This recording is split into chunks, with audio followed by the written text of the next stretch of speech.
नमस्कार दोस्तों, मैं रवि आप सभी का स्वागत करता हूं। आज हम जानेंगे कि दिव्य शक्तियों से बात कैसे करें, क्योंकि अगर आप लोगों को दिव्य शक्तियां प्राप्त हो जाती हैं, आपको लक्षण दिखाई देते हैं कि हाँ, आपको कोई ना कोई दिव्य शक्ति प्राप्त है।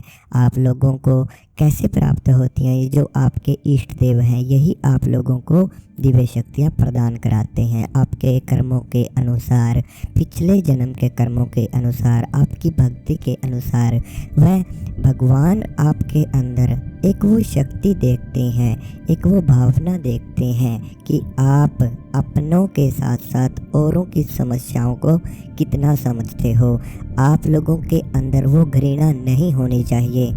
आप लोग अपनी भक्ति करके व साथ में भगवान को प्रसन्न करके उन दिव्य शक्तियों को जब हासिल कर लेते हैं, तो हासिल करने के बाद आप लोग देखते हैं कि आपके अंदर वो लक्षण आ रहे हैं। जैसे आपका जो आज्ञा चक्र है, वहाँ पर खिंचाव बार बार होता रहता है। साथ में आप लोगों के शरीर में वो कंपन वो महसूस होती है आप लोगों को। आप जब किसी पॉजिटिव शक्ति के स्थान पर जाते हो तो आपको वो ऊर्जा महसूस होती है।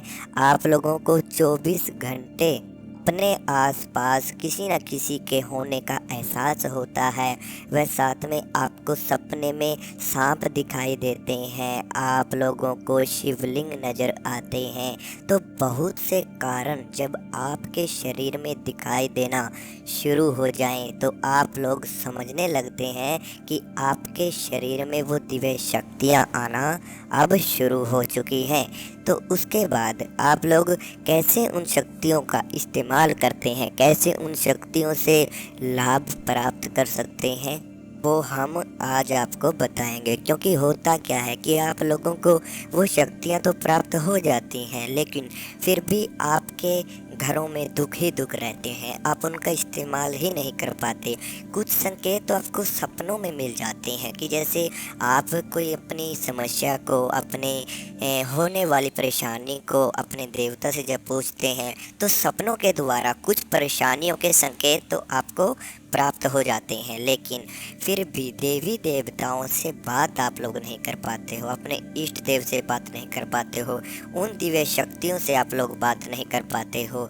तो ऐसे में आपको क्या करना चाहिए? सबसे ज़रूरी है कि खुद में कमी देखिए कि आपकी भक्ति में, आपके तपोबल में कमी कहाँ रह रही है। क्योंकि जब आप लोगों के साथ ऐसा होने लगता है तो शक्तियाँ तो आप लोगों के साथ में चल जाती हैं, लेकिन वो शक्तियाँ आपके साथ रहती हैं, वो कार्य नहीं करती। वह आपकी पूरी परख करती हैं, वो देखती हैं कि आप में कौन कौन सी कमी है, और उन्हीं कमियों के कारण वो शक्तियाँ कार्य करना बंद कर देती हैं। अब आप लोगों के अंदर कौन कौन सी कमियाँ देखेंगी? जैसे स्त्रियों के प्रति आपका क्या व्यवहार है, साथ में आप लोग ब्रह्मचार्य के कितना पालन करते हो, साथ में आप लोगों के अंदर कौन कौन से गुण हैं, वह कौन कौन से अवगुण हैं, यह सभी वह शक्तियाँ देखती हैं। साथ में आप संकल्प पर कितने अड़े रहते हो, कितना दृढ़ संकल्प है आप लोगों का, साथ में आपकी दृष्टि कितनी जागृत है, आप लोग तप कितना करते हो, आप लोग जप कितना करते हो, आप पूजा में समय कितना बताते हो, आपके प्रति अपने इष्ट देव के प्रति आपके अंदर क्या भावना है, यह सब कुछ वो शक्तियाँ आपके अंदर देखना शुरू कर देती हैं। आपके अंदर दूसरों के लिए घृणा तो नहीं है? क्या आप उस शक्ति का गलत इस्तेमाल करना चाहते हो? यह सब कुछ वो शक्तियाँ आपके अंदर देखती हैं, आपके अंदर यह परख रखती हैं।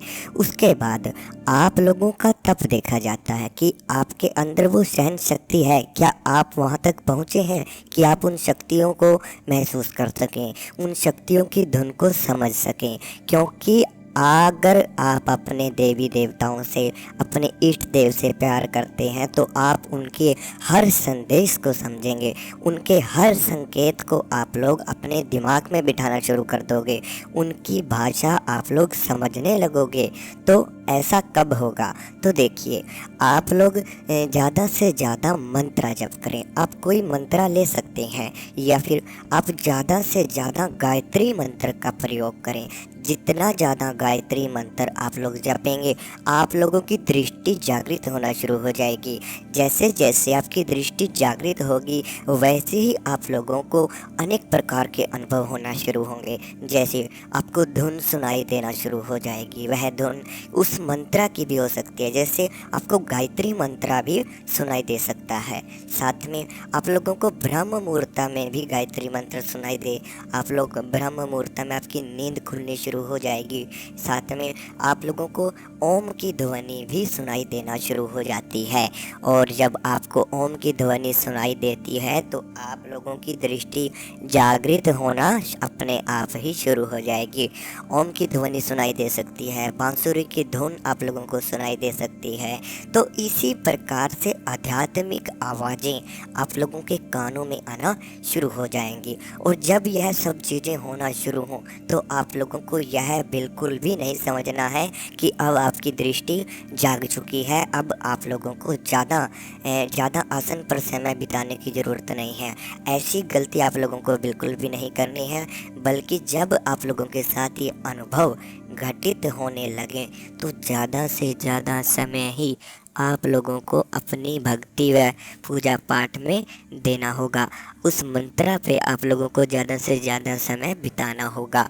जितना ज़्यादा समय आप और भी बिताएंगे उतनी ही गहराई में आप लोग जाना शुरू हो जाएंगे। फिर आप लोगों को हवाओं के द्वारा आवाज़ें आना शुरू होंगी। हवाओं के द्वारा ही आपके विचार बदलने शुरू होंगे। उन हवाओं को आप समझने लगेंगे। जैसे कोई तेज़ हवा जब आती है आप लोगों को महसूस हो जाता है, उस हवा की आवाज़ आपको आ जाती है। इसी प्रकार से जब देवी देवता, आपके इष्ट देव व या अन्य दिव्य शक्तियाँ आपसे बात करना चाहेंगी तो आप लोग उन संकेतों को, उन संदेशों को आप लोग समझना शुरू कर देते हो। और जब उन संकेतों को समझोगे तो तभी आप लोगों को देवी देवता की शक्तियाँ प्राप्त हो सकती हैं। तभी आप लोगों की जो दिव्य दृष्टियाँ हैं वो जागृत होना शुरू हो सकती हैं। साथ में एक छोटा सा शुरुआती अनुभव मैं आप लोगों को शेयर कर देता हूँ। जब आपकी ये दिव्य शक्तियाँ जागृत होना शुरू होती हैं तो आप लोगों के कानों में हल्का दर्द महसूस होना शुरू हो जाता है। एक कीड़ा सा आपके कानों में रेंगना शुरू हो जाता है। कभी आपके कान में खुजली हो सकती है, कभी आपके कानों में दर्द हो सकता है। और साथ में जब कोई मंत्र जागृत हो रहा हो, जिससे आपकी दृष्टि जागृत हो रही हो, तो ऐसे में आपके कानों में बहरापन सा आपको महसूस होना शुरू हो जाता है, कानों में पीड़ा चलनी शुरू हो जाती है। तो यह सब संकेत होते हैं कि आपकी दिव्य शक्तियाँ जागृत हो रही हैं। साथ में जब ये दिव्य शक्तियाँ, कितना समय आप लोगों को भक्ति करनी पड़ेगी, इस चीज़ का कोई भी समय नहीं है। अगर आप नियमित रूप से एक समय पर बैठकर किसी मंत्र का एक ही आसन पर एक माला के साथ आप निरंतर जप करते हैं तो आपकी ये शक्तियाँ गहराई में उतरना शुरू हो जाती हैं। आप उन शक्तियों की गहराई में जाना शुरू कर देते हो। और जैसे जैसे आप लोग उन शक्तियों की गहराई में जाना शुरू करोगे वैसे वैसे आप लोगों को अनेकों अनुभव अपने जीवन में देखने को मिलते हैं। तो कितने भी साधक इस वीडियो को देख रहे हैं उन लोगों को 1 घंटा, 2 घंटा, 3 घंटा जितना भी समय मिलता है वह अपना आसन पर बैठकर किसी भी मंत्र का जप कर सकते हैं। यह आपके लिए ज़्यादा बेहतर होगा कि आप किसी वैदिक मंत्र का निरंतर जप करें। जैसे आप लोग गायत्री मंत्र का भी जप कर सकते हैं। साथ में आप लोग अन्य किसी देवी देवता का अगर मंत्र जप करना चाहते हैं तो उनका भी कोई मंत्र आप नियमित रूप से ब्रह्म मुहूर्त के समय में जप करें। ब्रह्म मुहूर्त में किया हुआ मंत्र आप लोगों को अनेकों शक्तियाँ देता है, आप लोगों को अनेक प्रकार के अनुभव कराता है। वह ऊर्जा का वास आपके शरीर में अपने आप ही बढ़ता चला जाएगा और आप लोगों का जो आज्ञा चक्र पर एक खिंचाव होता है, वहाँ पर एक सेंसेशन होगा, वहाँ पर कभी खुजली होगी, साथ में आप लोगों को चेहरे पर एक हल्का लिक्विड सा आपको पूरे चेहरे पर आपको घूमता हुआ महसूस होगा। तो इसी प्रकार से अनेकों अनुभव आपको होंगे, जैसे आपको अचानक से एक बहुत तेज ज्योति अपने आज्ञा चक्र पर नज़र आ सकती है, बहुत तेज प्रकाश आपको नज़र आ सकता है। तो बहुत से अनुभव आप लोगों के साथ में होना शुरू हो जाएंगे। साथ में अगर कोई साधक हमसे बात करना चाहे अपने बारे में या फिर उसके साथ कोई भी समस्या है, तो आप हमसे बात कर सकते हैं।